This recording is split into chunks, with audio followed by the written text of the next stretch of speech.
Well, let's wrap up book or Aeneid 4, section 8, treatise 8 of the Aeneids of Plotinus using the Stephen McKenna public domain Penguin edition. Well, the Penguin edition may not be public domain, but the Stephen McKenna translation is.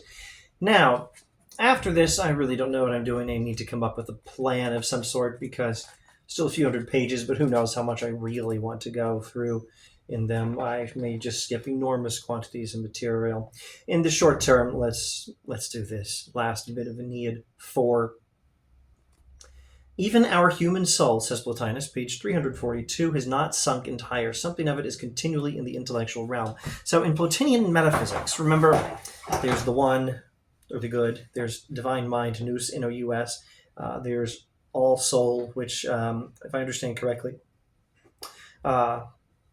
is something like the soul of everything, but it also has for its lower level the world soul, and pieces of all soul or world soul split off and become individual souls or something like that. But this is something like pantheism, at least with respect to the relation of your soul to all soul, if not necessarily with respect to the relation of all soul to divine mind or divine mind to the one. The human soul is not sunk entirely. Something of it is continually in the intellectual realm. Your soul has broken off of the higher all soul and fallen into matter, and or willfully plunged into matter and taken on a body. And there's still a bit of your soul that's connected to the higher. You're stretched out, so to speak, between physical and higher non-physical reality. Part of you still up there.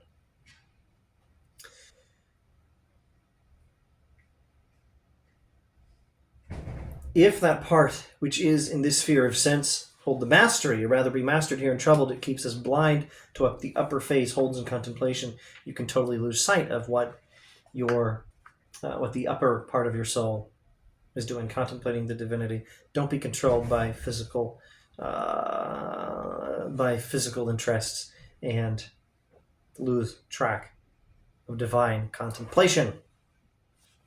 Etc., etc. Once more, every soul has something of the lower on the body side and something of the higher on the side of the intellectual principle. The soul of the all as an entirety governs the universe through that part of it which leans to the body side, but since it does not exercise a will based on calculation as we do, but proceeds by purely intellectual act as in the execution of an artistic conception, its ministrance to that of a laborless overpoising.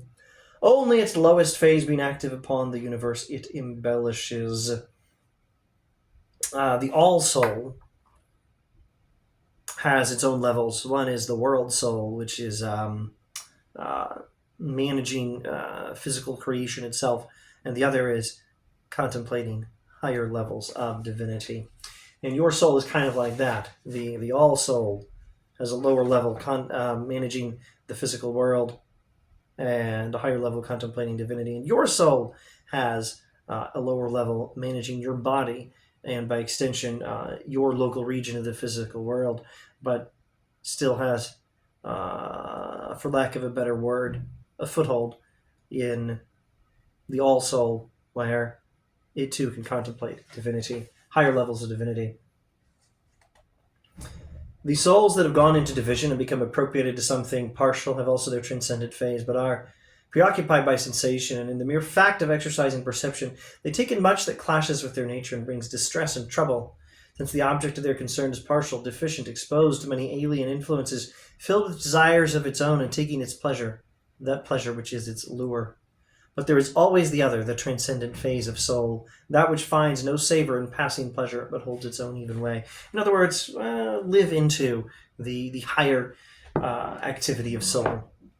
Resist bodily desires and strive always to be contemplating higher non-physical reality.